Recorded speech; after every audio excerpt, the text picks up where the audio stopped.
Everybody needs to get away every once in a while, right? If you're a night owl like me, sometimes when you traipse off to a beautiful island getaway, you just want to be out on the beach at night, looking at the stars, hearing the weird, somewhat eerie call of some tropical bird in the distance, and the rolling thunder of a distant storm out over the ocean. You're watching the storm dance brilliantly across the horizon, as the wind is rustling the palm tree leaves. But as another bolt of lightning strikes, for just a split second, you see some sort of dark mass that you could swear looks like a ship. But it's not one of the newer cargo ships or anything you're familiar with. It's one that looked much older. And then suddenly, you start to see what looks like an eerie blue light forming just underneath the surface of the water. Well, as much as I love the beach and all, this might be my cue to get back to the Airbnb. But what can I say? North Carolina. You've heard all kinds of stories about this place. Or maybe you haven't. But it's got some seriously weird stuff going on in it. Cryptids, the occult, you name it, it's going on here. And we keep talking about how incredible the mountains of Western North Carolina are, but things don't just get normal once you leave the mountains. There's a place on the coastal regions of North Carolina that aren't only haunted, they are famously haunted by a ghost more famous than, heck, even Walt Disney. And we're going to tell you all about it on this episode of Ghosts in the Mountains. Or, you know, close enough to them.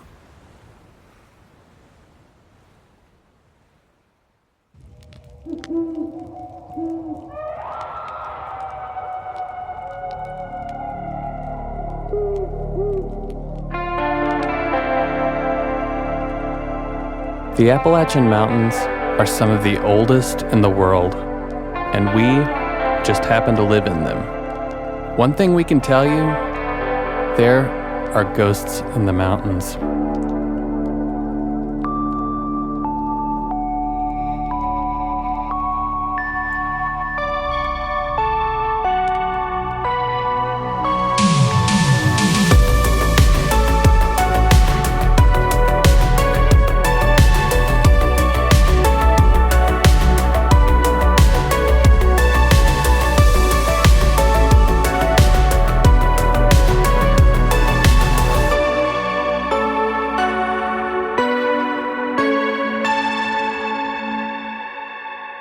Good evening and welcome once again to another wonderful episode of Ghosts in the Mountains.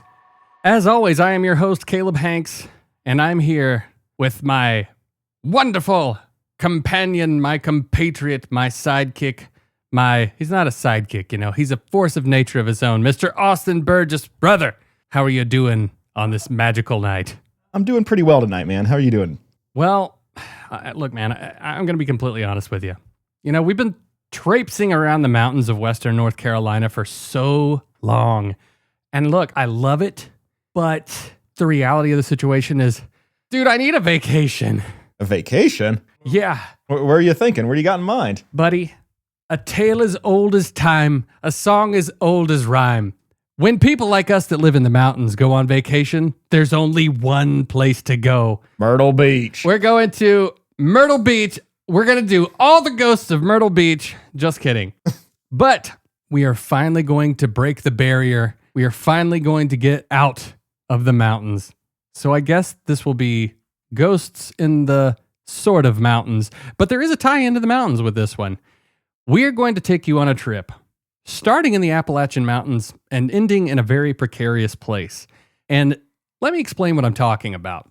If you go on a little trail, and by little, I mean ginormous trail, called the Mountains to Sea Trail. Well, where do you think you're going to end up? You're going to end up in none other than Myrtle Beach. No, not Myrtle Beach.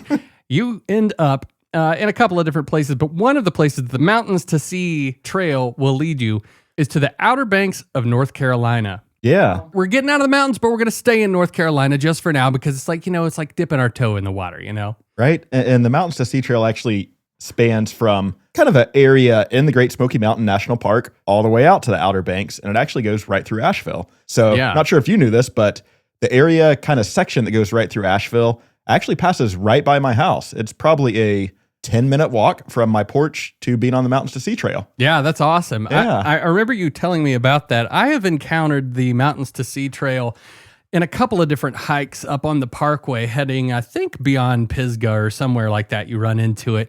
But when you go all the way from the mountains to the actual sea, you will end up in the Outer Banks of North Carolina. Now, the Outer Banks of North Carolina are actually a pretty historic place.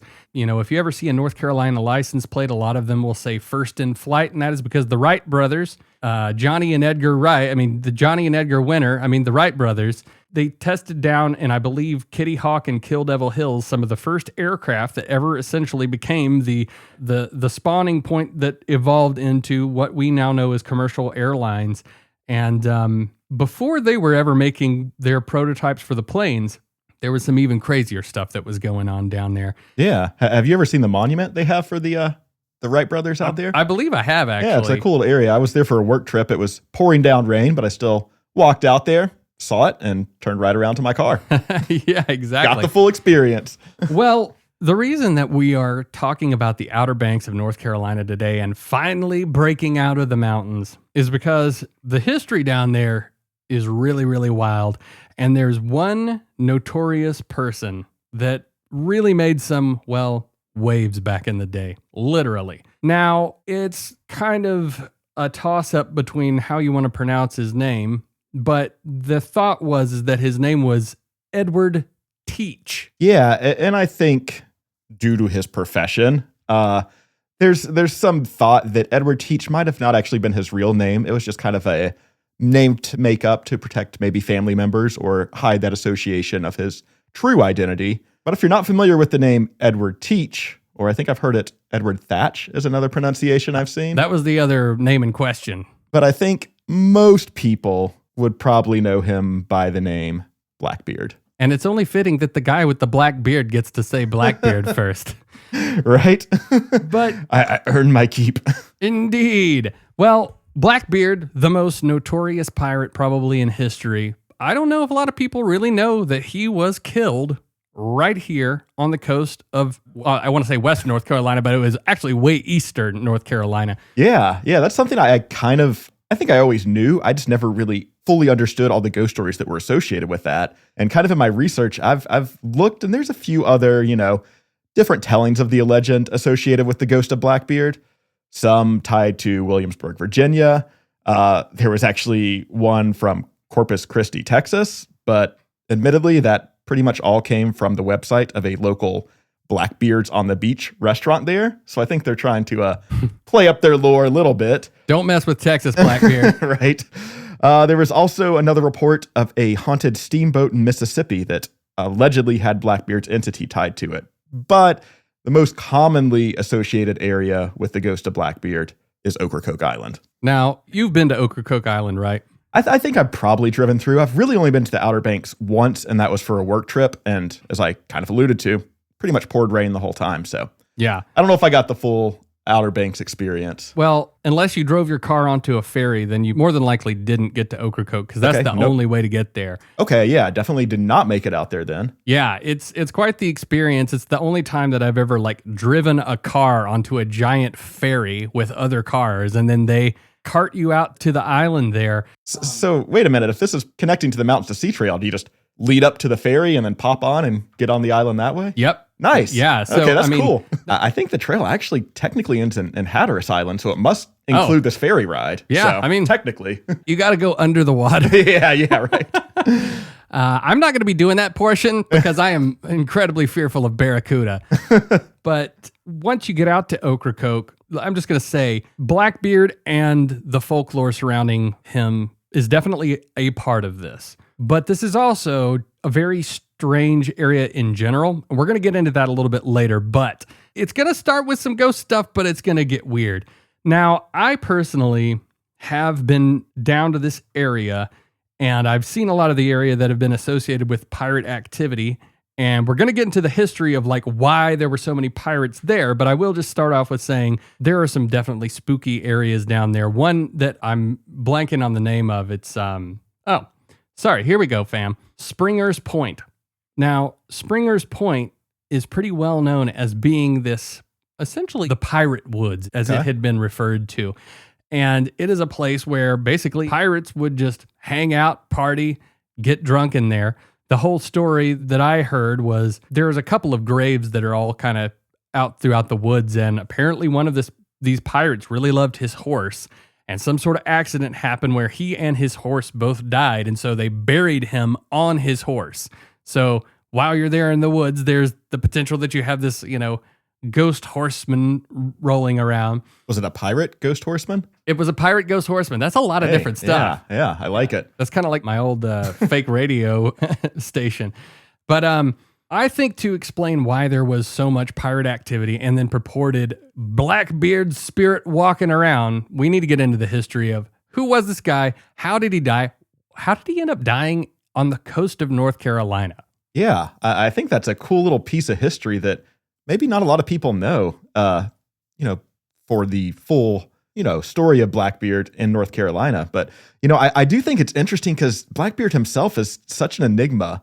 Like, it's a legend, it's a name that I feel like I've always just known, but I can't really remember or seem to trace where I kind of first heard about Blackbeard. Do you remember that for yourself personally? Now that you mention it, not really. Yeah. The only other celebrity that I know that it's buried in North Carolina, oddly enough, is Andre the Giant. Oh, okay. Do you know that? I think I probably had heard that at some point. He apparently spent some of the last years of his life on a farm down here, and he really, really liked it. And then he requested that he have his ashes spread here. So Andre the Giant is also close enough in proximity to the resting place. Well, I don't know how restful Blackbeard is because, you'll find out. Yeah, so I was kind of trying to figure out, like, why is this enigma of Blackbeard so commonly just ingrained in not only my mind, probably a lot of people's minds. I would assume that when most people think of pirates, the first name they probably think of as Blackbeard, right? Or Peter Pan. Or Peter Pan, yeah. Or I guess Jack Sparrow, maybe. Yeah. Maybe. I think you have to be a little younger for Captain Jack to be up there on the list. But to me, it almost seems as though it was associated with some lore with like Peter Pan and Captain Hook. Maybe so, because that's what I try to figure out. I try to like go back and do this deep dive of where in pop culture did I learn about Blackbeard. I first thought of maybe Scooby-Doo. I felt like there was always this Ghost of Blackbeard episode. That's a good guess. I was wrong. It was Ghost of Redbeard. So, maybe commonly associated, but not quite the same thing. And then, I always don't know how many people are fans of SpongeBob, but I always thought the Ghost of the Flying Dutchman was kind of based on Blackbeard. But embarrassingly, I just found out that the Flying Dutchman is its own actual Legend of a Ghost ship. Yeah. So didn't learn that until recently. But I'm no Michael Bolton, but I absolutely love the Pirates of the Caribbean movies. I thought they did a great job with Davy Jones. The CG is still like incredible, but I love the fact that they pulled in all that lore of like the Flying Dutchman and all that sort of stuff. Right. And Blackbeard did make an appearance in one of the movies, right? Maybe the fourth one or something like that. Yes, he was played by the same actor that played Al Swearingen in Deadwood. I cannot remember his name right now, but that guy is amazing. Yeah. So the one thing I did find was a Disney movie from 1968 called Blackbeard's Ghost. Yeah, and that's a live action film, right? Live action film, and I definitely never saw that as a kid, but it's on Disney Plus. I figure, why not check it out this week? It's very campy and of the era, but it's actually pretty amusing. I probably saw that when I was a kid, honestly, because they were always playing some of the oldies and the classics back then. Yeah. The premise of the movie is basically this high school track coach moves to an area and accidentally summons the ghost of Blackbeard, who has been stuck in purgatory until he could do some sort of good deed from someone and move on. So it's basically the plot of It's a Wonderful Life, but with a drunken Blackbeard that literally just drinks rum the whole movie. So I'd say for a campy 1968 Disney movie, it's pretty amusing. If I had a quarter for every time that happened to me, dude, I could retire. For sure. So I think I finally just settled on the idea because I couldn't pinpoint or place where I learned about Blackbeard. It had to just be something in school that, is talked about in legend, specifically the history of North Carolina. I think that with the ties that they have, and, he had ties to the area of Charleston too, which is actually technically closer to us than OBX. Oh, absolutely. So yeah, I think that I've just settled on that must be where Blackbeard somehow entered my subconscious eventually. Yeah, I definitely do remember being down at the Battery in Charleston and them mentioning that there was a bit of a standoff with Blackbeard. Yeah, I'll get into that a little bit shortly here. But, even when you go and visit like places like Folly Beach, like you see the Blackbeard flag kind of commonly posted up everywhere, which I think is a really cool looking pirate flag. It's not your traditional skull and bones. It's kind of like this horned skeleton figure that holds an hourglass and a spear, and the spear is stabbing at the heart. Yeah, an almost demonic looking figure. Yeah. And maybe you're going to get into this a little bit later, but I think I found in some of my research that maybe there was a little bit of discrepancy whether that was actually the symbology that he used. But I don't know. We'll dive into that later. I think there is a bit of discrepancy about most things in Blackbeard's life because, some of those facts are so scarce as is. And someone who kind of lives this secretive profession of life, I think there's probably a lot that it gets lost in translation in some of that history. So who was this guy, brother?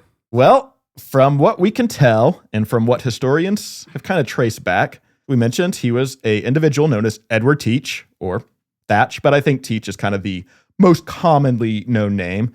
And he was likely born in Bristol, England, sometime around 1680. Dang, I thought he was born in Bristol, Virginia, where the Motor Speedway was. Hey, it's a synchronicity, if nothing else. Yeah. The Bristol of England. But, as I mentioned, there's not a ton of documentation of his early life.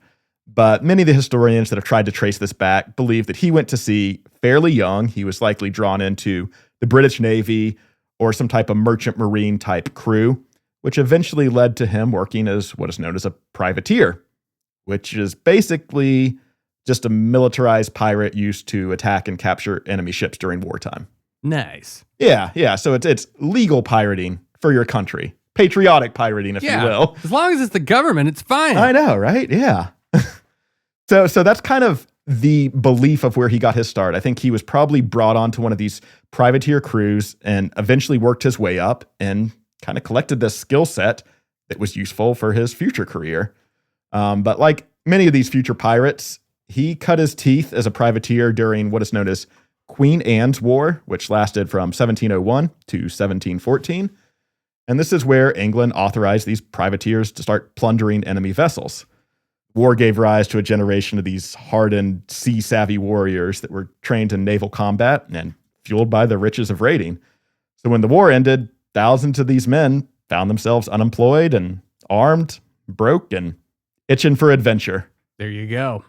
Which you could kind of see where, developing that skill set, these guys probably had the equipment, like they're in ownership of these ships that were built essentially to raid and plunder others. So, they've got everything they need to continue what they've been doing for the government, just on their own terms.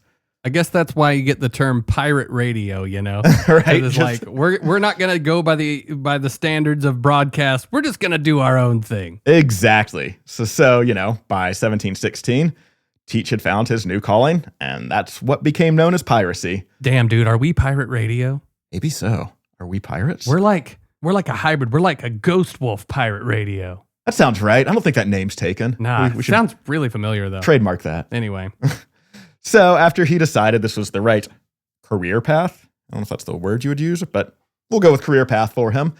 He joined forces with the infamous pirate Benjamin Hornigold, who was operating out of New Providence in the Bahamas, which was the unofficial pirate capital at the time. Dude, if you're going to be plundering, is Hornigold not the best name of all time? It really is. Like, that's just ridiculous. You can't even make this up. When you slow it down, it definitely reveals more of the pun there. But I think when you're just Hornigold, it rolls off but it's horny gold.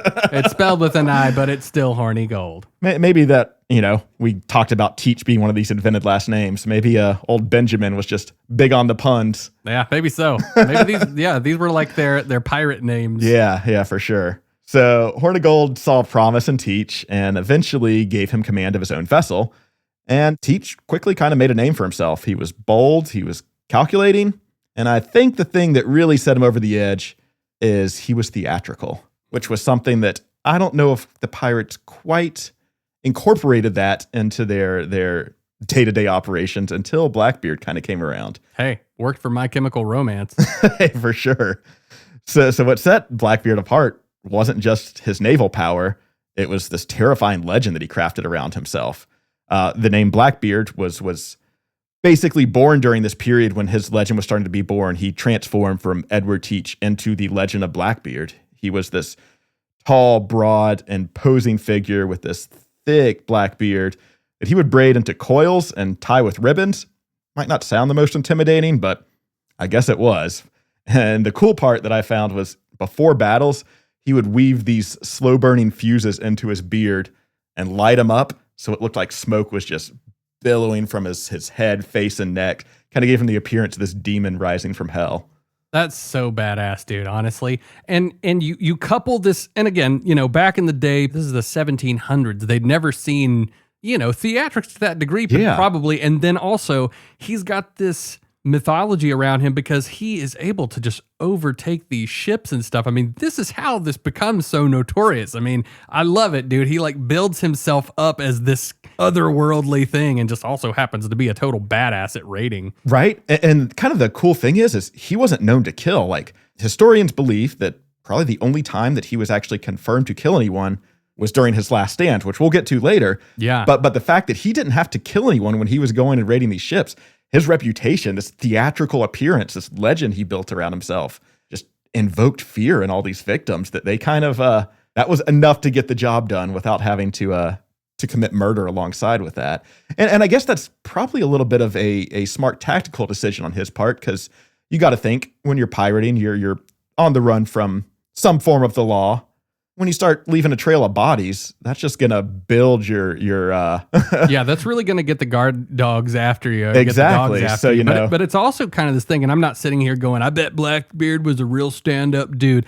But I do actually really enjoy the aspect of the story that he didn't kill a lot of people, because it's like, I don't know, it's just kind of cool. He's like, look, I'm going to steal your stuff and I'm going to be evil, but it kind of reminds me, and I know I've been this guy on the podcast of naming off the movies, but have you ever seen the movie, I believe it's called Bandits, with Billy Bob Thornton and Bruce Willis?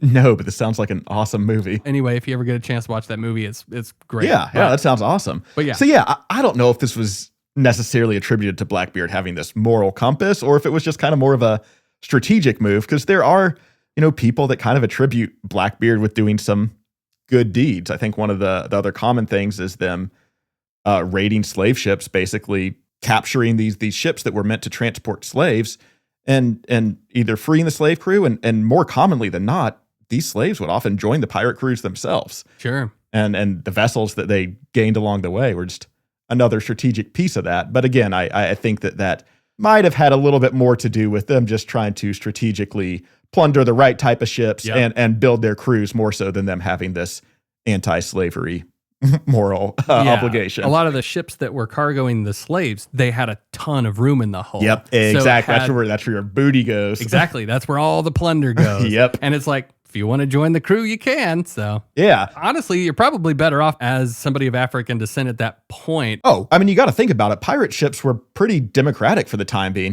There's if crew's unhappy with their leader, the mutinies happen. And from what I understand, to keep your crew happy, you basically continue to be fruitful in your labors. You provide them with the plunder that they're all in this for, which seemed to be, fairly split. I'm sure there was some little heavy-handed taking on the captain's side occasionally, but for the most part, a pirate ship was a pretty democratic entity for the most part. Yeah, you want to keep morale high in the business, you pay the people well. Yeah, exactly. Checks out. So jumping back to some of the Blackbeard history here, after he built this reputation for himself, in 1717, Blackbeard seized what was his largest prize of his career, a French slave ship called La Concorde, and he outfitted it with 40 guns and renamed it Queen Anne's Revenge as a nod to the late queen, and probably a not so subtle political statement at the same time.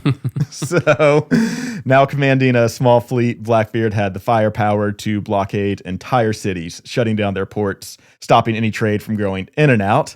And as you alluded to with some of that history in Charleston, this was the same year that he surrounded the harbor of Charleston, which is in South Carolina, and basically held that port hostage for over a week until his crew received the needed medical supplies and medicine that they just needed to continue on with their plundering. So do you know what the medicine was for? Scurvy? I'm guessing? No, what was it? I do know a little bit about this. Oh yeah, please tell. So one of the things that they found in the wreckage of the Queen Anne's Revenge that they found in 1996 was a syringe that had traces of mercury in it. Oh. Mercury was used to treat syphilis. Yeah. So they were probably going to get a little penicillin, baby. Yeah, I heard. I just they had a little bit too much fun in Tortuga.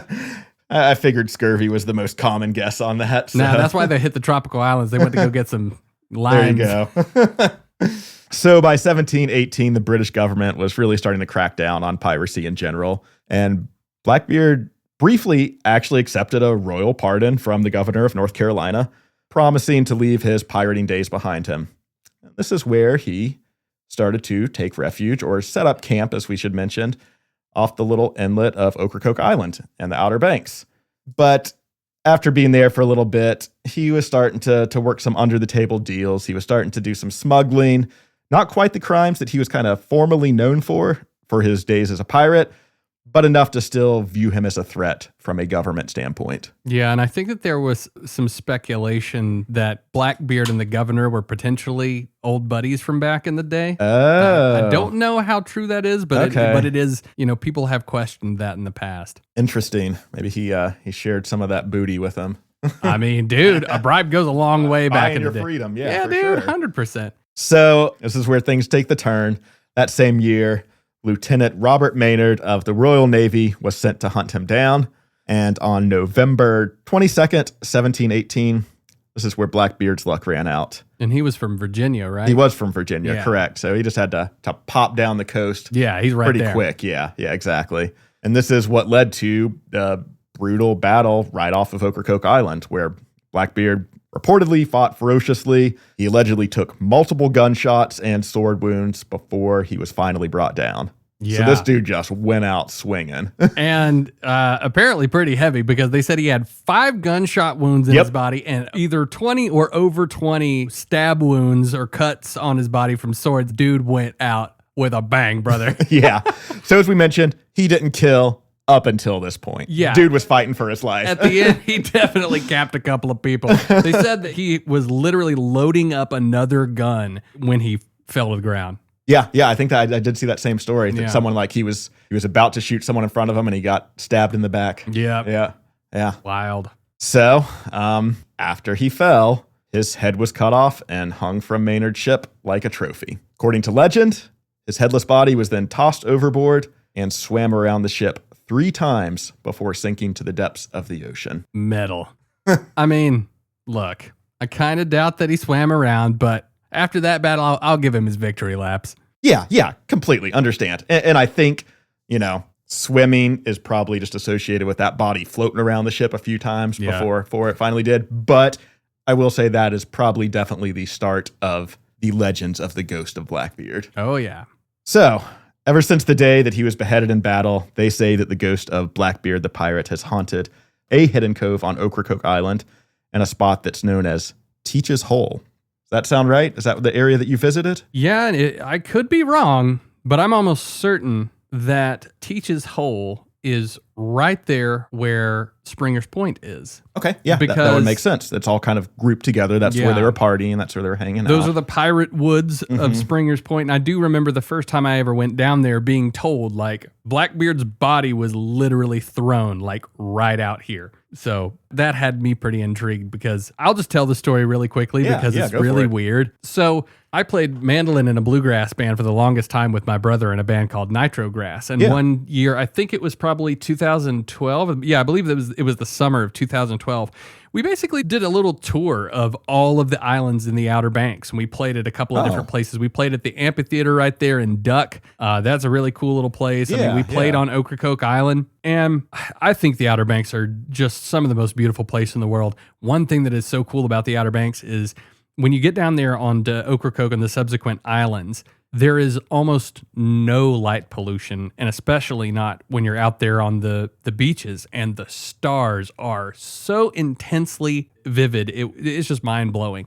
And I used to do this thing, which was probably kind of dumb, but honestly, I never felt threatened. I never felt like I was going to get mugged or anything down there. I think that the people that live down there are honestly pretty chill for the most part, but I would just fill up a backpack with a couple of beers and I would put my headphones on, and I would literally just go out in the middle of the night because I'm a notorious night owl. I've always been that way. Checks out. I can just never sleep. I would just throw some beers in a backpack, and I would just go walking out into the little town areas, and I would just go stumble around and look at stuff at night. And after hearing all these stories about Blackbeard's ghost and all this stuff, I mean, that's kind of one of the things that I was looking to experience because, right there in Ocracoke, there's like it's not little, I mean, it's a fairly large kind of bay area. But yeah, I just kind of threw some brews in a backpack and just kind of went walking out there, just looking to see if I could find something. Unfortunately, I didn't ever see anything. Did you go by yourself? Yeah, I just went walking around. Yeah, just yeah. walking by myself. And honestly, I loved it, man, because I was having a great time. For sure. I enjoy a nice stroll by myself, but I also could get in my head and easily freak myself out if there's that element of the unknown or paranormal sort of involved in that. I guess that it was like part of it was exploration, but part of it was also just, it was kind of in the back of my head that there might be some of this ghostly activity going on. So I wasn't really too freaked out about it because I just wasn't as into it then as you and I are now. I think at this point, I'd probably be like way more in my own head about everything. For sure. Especially I'm sure you were looking for what they say, and jumping back to it here, going back to the Teacher's Hole, it's here that they say some of these dark waters are where the restless spirit of Blackbeard is said to be swimming endlessly, kind of searching for what we alluded to before, something he can never find, his missing head. That's right. So people see what they've reported as like this strange glowing light moving beneath the surface of the water, and many have started to refer to that as Teach's light. I assume this is what you were kind of out there trying to spot when you were out there looking around. Mm-hmm. Oh, yeah. Yeah, I had always heard this thing of there being this weird blue illumination right under the water's surface. So that was definitely something that was in the back of my mind when I was walking around the bay there. Because, it's super, super dark. If something like that starts to happen, I think it's going to be fairly easy to spot. So, yeah. Right. Unfortunately, though, I did not witness this. Bummer. So I think this glow that you spoke about, some have kind of associated this with basically the headless ghost of Blackbeard that's faintly glowing in these moonlit waves, kind of circles the cove over and over in this endless torment. Others have claimed that he sometimes appears on the shore of the actual beach, but more common than not, it's this glowing sensation that people see in the light that they associate with Blackbeard's ghost. So when we started looking into this, the first thing that went off in my head was, well, I've seen some videos on YouTube that are these kind of strange blue illuminations that are just kind of these relatively large, but I would say probably, I don't know, maybe about the size of a speedboat or a couple of speedboats that a lot of people have seen when they've been way out in the ocean on boats. And so you and I watched a couple of these. Yeah, and I think my first thought is probably the common thought. I think that was even said in the video. It appears to be some sort of bioluminescent type glow, but it is a big surface area that this glow is coming from, not what you would kind of commonly think of, for a small group of plankton to be kind of glowing with that bioluminescent type appearance. These are big spots. They look like, from what I could tell, they're the size of, small sea vessels. Yeah, and so, that's exactly where my head went the first time that I saw these videos. I was like, my mind would think, this has got to be some sort of grouping of bioluminescent plankton. To my knowledge, I've never heard of them grouping up in these large things. And I have to say also that in some of these videos, this light is really, really bright. Now, have you personally ever seen bioluminescent plankton? No, I have not. That's not something I've personally witnessed. I've seen videos, photographs, but nothing with my own eyes. I have seen bioluminescent plankton with my own eyes. And of all places, it was on Tybee Island, which is in Georgia. And it's not very far from Savannah, which also has another, and God, this is an episode in its own, another kind of historic place. I don't know if it's still the same name, but I'm fairly certain it is. Have you ever heard of the restaurant and bar down there, the Pirate House? I have, yeah. Have you been there? I've not been there. I've actually not even been to Savannah myself personally, but I gotta go. Yeah, I do think, Savannah's commonly referred to as the most haunted city in America, the most haunted city in the South. So yeah, there's quite a few episodes we could pull out of that source material for sure. Well, the Pirate House is badass, and it's literally one of the places that pirates used to go drink, party, and they have kept the downstairs pretty close in decor to, looking old school. I was down there but just a few years ago, and it's awesome, man. They had on the bar downstairs, where apparently that's like the main area that the pirates used to hang out. They had the, candle wax dripping all over the bar, just made it look crazy. But that is just a super, super crazy place. But I digress. Getting back to the bioluminescent plankton thing.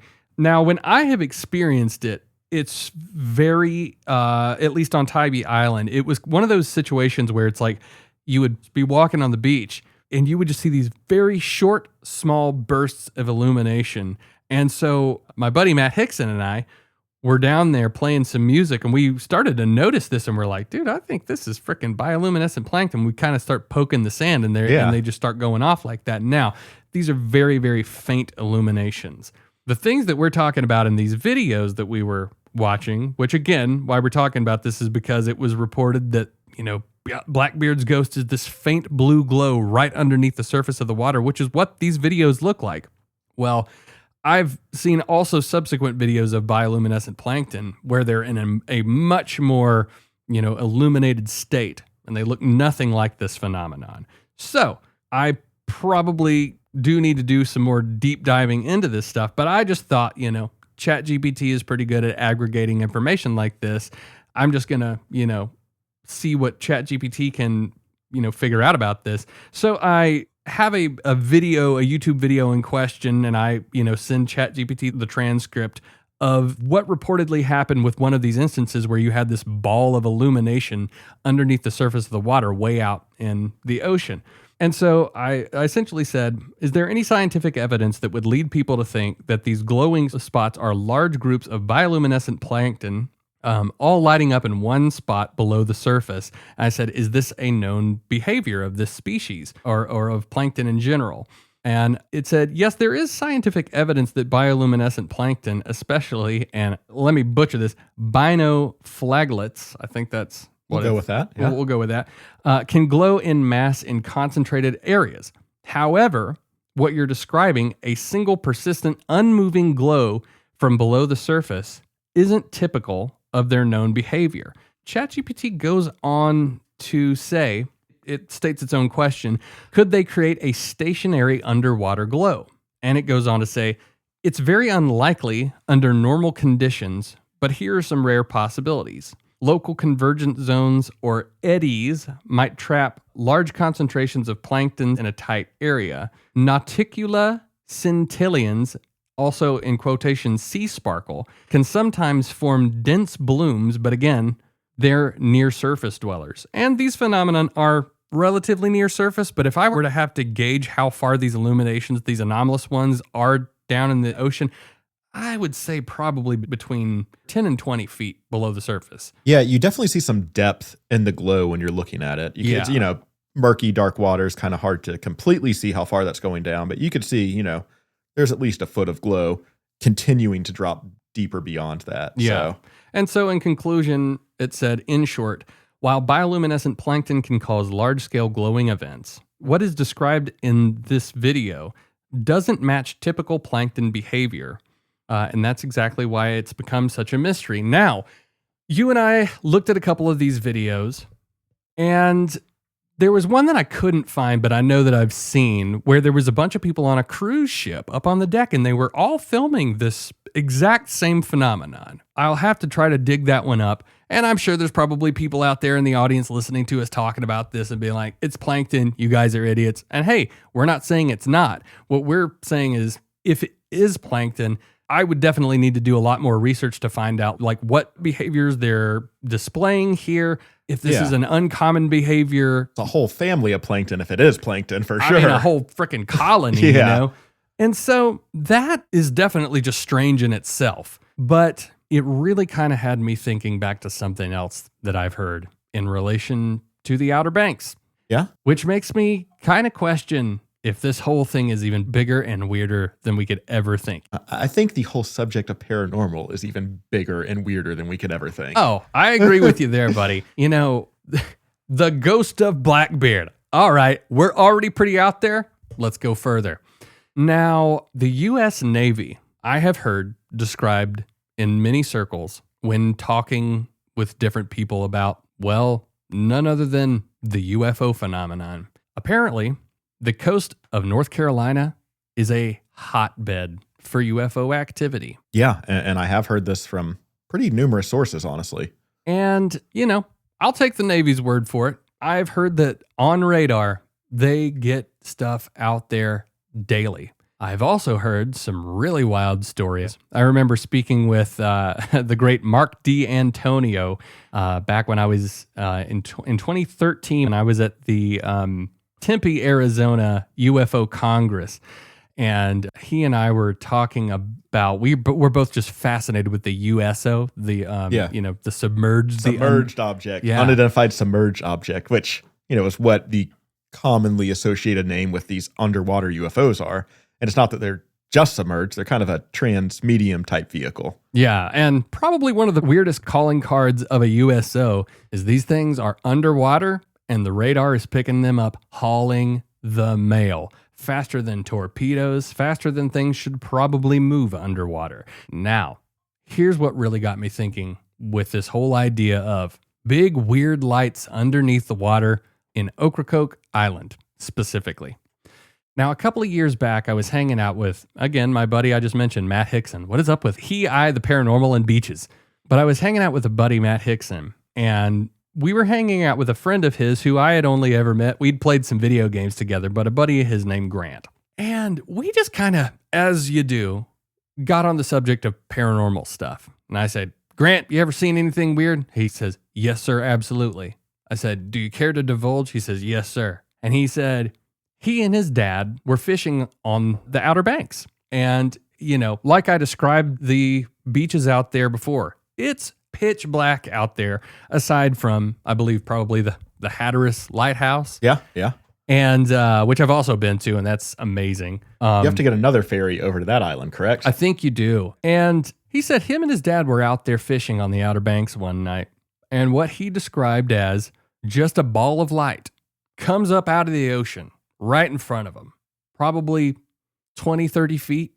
And he said this thing comes out of the water, hovers right in front of him. The light is bright as heck. And he says it emits this pulse.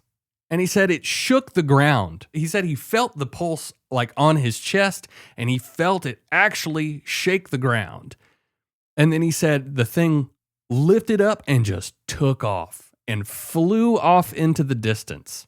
And again, what did he describe that appearance like? It wasn't a typical craft, right? He never said craft. He just said a big ball of glowing light. Very, very bright. Man. And, I think so many people hear the words UFO, or in this case, USO, and their mind just automatically goes to a nuts and bolts physical craft. But so many of these reported sightings are exactly what you described, just this big glowing, almost orb of light. I would say more UFO reports that I have heard of have been just big glowing balls of light rather than the typical shiny metallic disc-shaped craft. Yeah. I mean, that even ties into, a somewhat controversial figure named Chris Bledsoe. I think he's from the Wilmington area, so a little bit south of the OBX Outer Banks area. But he describes a pretty similar experience. Now, granted, he attributes this to some sort of religious phenomenon, which I'm not going to endorse his opinions on that whatsoever. But I do think his stories are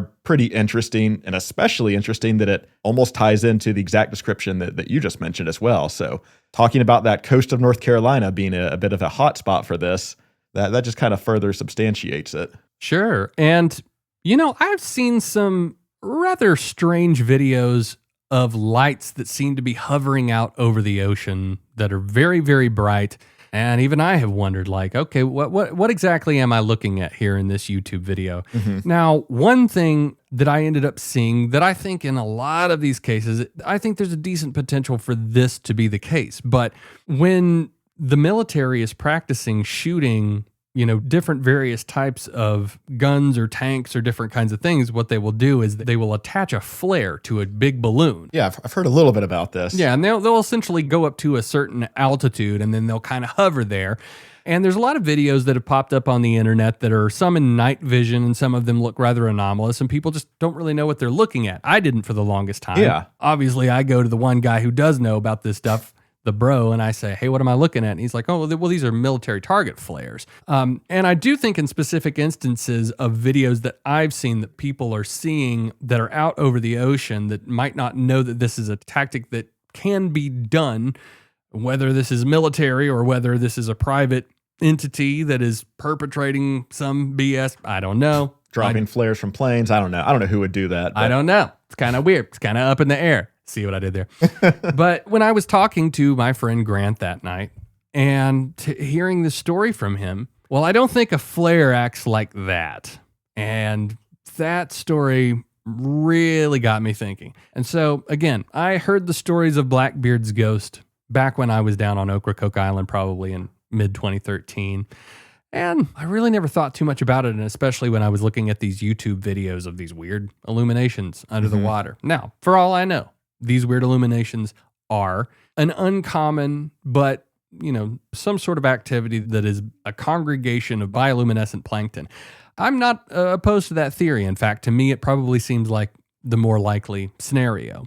But when you hear the U.S. Navy talking about all of this activity, and then I hear the story from my friend with this weird anomalous light that is shooting out a pulse that he could physically feel shake the ground.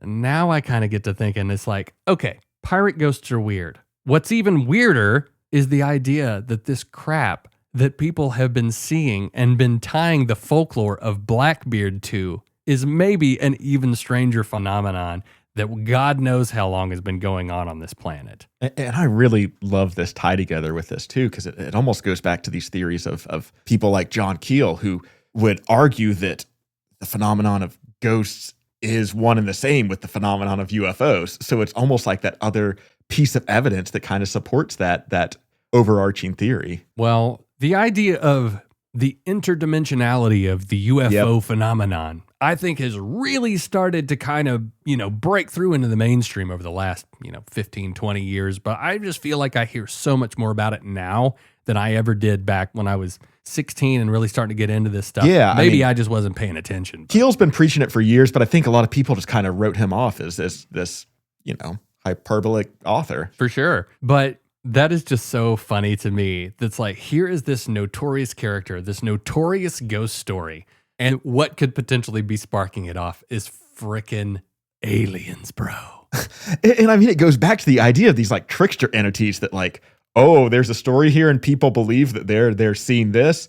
Well, let's really screw with them and let's pose as this type of entity or whatever they believe they're seeing. And it almost like feeds into this just like idea of the trickster. Yeah. And hey, I'm not saying that Blackbeard's ghost is not down there at Ocracoke Island. In fact, I would love to think that that is the case. Blackbeard is not the only purported spirit in the area down there. Yeah. You have these graveyards and these super, super, super old graves.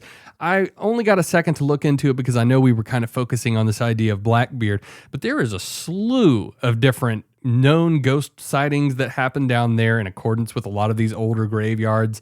I think some of the graves that they've found down there are as old as like the late 1600s. Maybe I'm telling you a lie right now, but I know that some of them are super, super old. So that checks out. That time frame makes sense to me, considering when Blackbeard kind of landed and started to, take base in that area. You got to think it was somewhat established. He wasn't just camping out in the middle of nowhere, or maybe he was. Who knows? Yeah. Well, you and I believe have talked about trying to, get the crew together, take a trip down there. I think that would be such a cool spot to do, some dual research. We're down there checking out the ghost stuff. At night, we're ghost hunting and UFO hunting. For sure. Yeah. And to tie on to what you were just saying about there being other legends, ghost legends associated with the Outer Banks, one that I actually came across was one that I had heard from another area, but was also still tied into the Outer Banks itself. And that is the legend of the Gray Man. Yeah. Now, this was one that I hadn't really heard about too much. I had heard of this term, but I wasn't super familiar.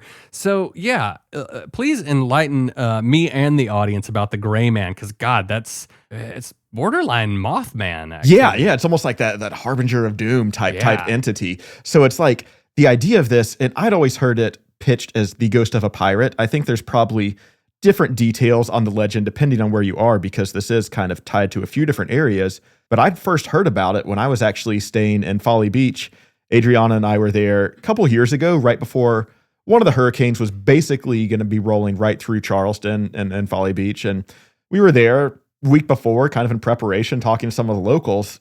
And one of the locals mentioned to me, he's like, well, I think you guys are good unless you see the Gray Man on the beach. And never heard of that. So it's like, well, what are you talking about? And he's like, well, the Gray Man is the ghost of this pirate that will appear before a bad storm or a hurricane hits the area. And it's pretty commonly known around not just Folly Beach, but Charleston and South Carolina in general. From what I kind of dug onto, this actually originated in Pawleys Island, which is a little bit north of Charleston, but a little bit south of the Outer Banks. But these legends of the Gray Man date back to 1822, when a mysterious cloaked figure was seen roaming the beach right before a major storm.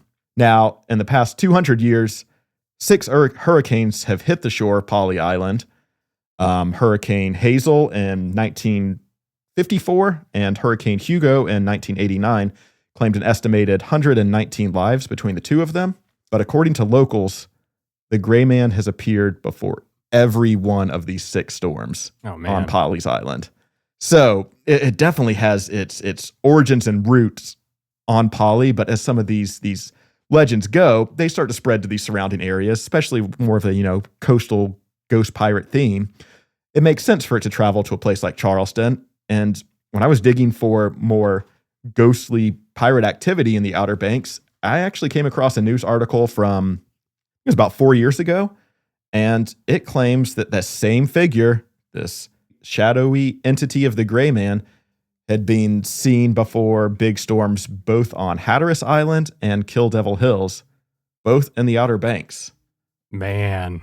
So, like you say, talking about that kind of Mothman warning before a big disaster strikes, I think there's a lot of common threads on that. Can you imagine being in a place called Kill Devil Hills that's about to get hit by a hurricane, and you see this entity with this cloak out on the beach as this dark cloud starts rolling in? Like, holy shit, dude. Yeah, I'd be leaving. Yeah. But then again, like, when you're in the Outer Banks, this isn't a quick drive out of here. You got to drive on these narrow bridges to even reach the island. So, if you're there at that point, you're hunkering down. Yeah, man, that is just so cool. And man, I love that you're bringing this to the table, because it's like, it's kind of Mothman, but it's its own thing, and it's creepy as shit, dude. Like the idea of just this weird gray entity. Oh, that's right? Just, man, this might be its own episode, man. There's probably enough sightings of this that we could deep dive into this in the future if we wanted to take another vacation to the beach. You know what I'm saying? Oh, we're gonna have to. I mean, we're called Ghosts in the Mountains, but look, we're in the mountains and we can go wherever the hell we want virtually, because hey,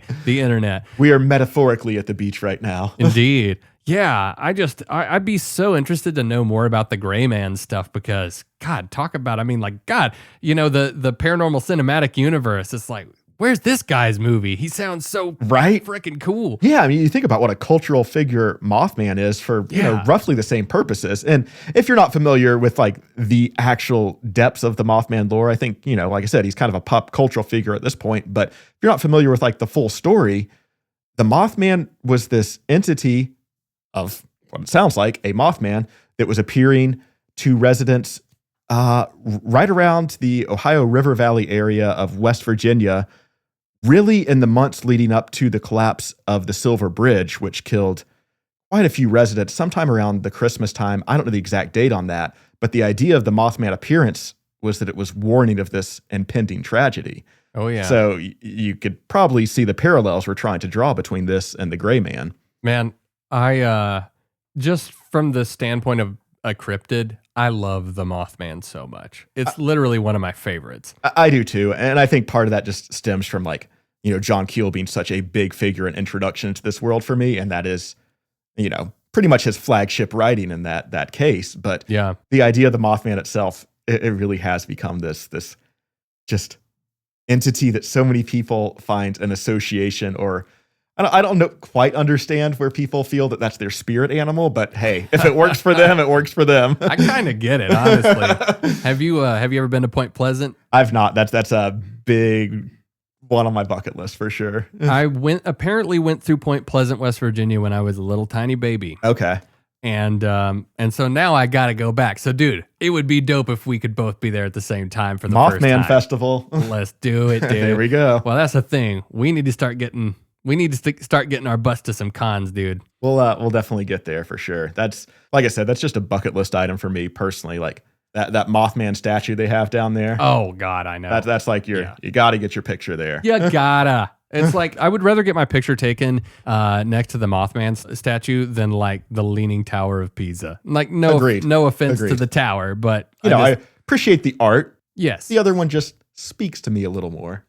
Couldn't have said it better. So, man, does that end our vacation? I mean, as sad as the end of a vacation always is, I think this vacation has left us with a thread that we're going to have to follow a little bit deeper, because I really am intrigued with this idea of the crossover between ghostly entities and the whole UFO, USO mystery in general. Yeah. And man, as much as I love being out and going on vacation and traveling, there's nothing better than getting back home right here in the magical mountains. That air hits different after you've been in the humidity and breathing in that hot 90-degree beach air for a little bit. You get back to the mountains and you just feel that crisp, refreshing sense of comfort. But this whole idea about UFOs potentially being the tricksters behind ghost folklore. Isn't that weird? Like, I don't know. It's just like the UFO phenomenon in general. God, that's Pandora's box, dude. Yeah, it really is. And I guess it kind of makes sense. You see the common thread, the word that's tossed around so commonly now, or phrase, is non-human entity. Mm-hmm. How does that not describe a ghost at the same time? I mean, that's a very good point. And God, dude, it honestly makes me just really, really, really want to look into the UFO phenomenon and maybe some of the weird UFO reports that we've had right here back in the cozy mountains of Western North Carolina. Man, I think that's a great idea that we could kind of take from our vacation and maybe pull some inspiration from. Yeah. If only we had someone that was really knowledgeable on this topic that could kind of have this conversation with us. That would be great. Yeah. I don't know. I don't know. Who would we get, though? Yeah, I don't know. We'll put some thought into that. I know there's probably someone I just can't think of it off the tip of my tongue. Yeah, I feel like it's smacking me right in the face. I don't know. Anyway, we'll think about it. But thanks once again, everybody, for listening to Ghosts in the Mountains. You can find us at ghostsinthemountains.com. You can subscribe to our podcast on Patreon to get a completely ad-free version of the podcast. Thank you for your support, and we will catch you guys on the next episode of Ghosts in the Mountains. Stay spooky, everybody.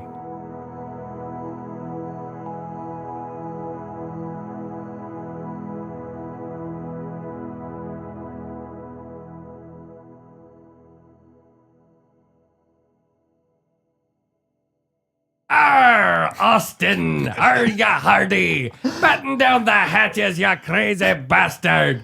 Arr! I was going to say, I was really impressed we made it through that episode without a single pirate voice. So there we go. I was planning on doing it earlier, but, we started doing these keister eggs at the end of the episode. All right. Good night, everybody. Thanks for listening.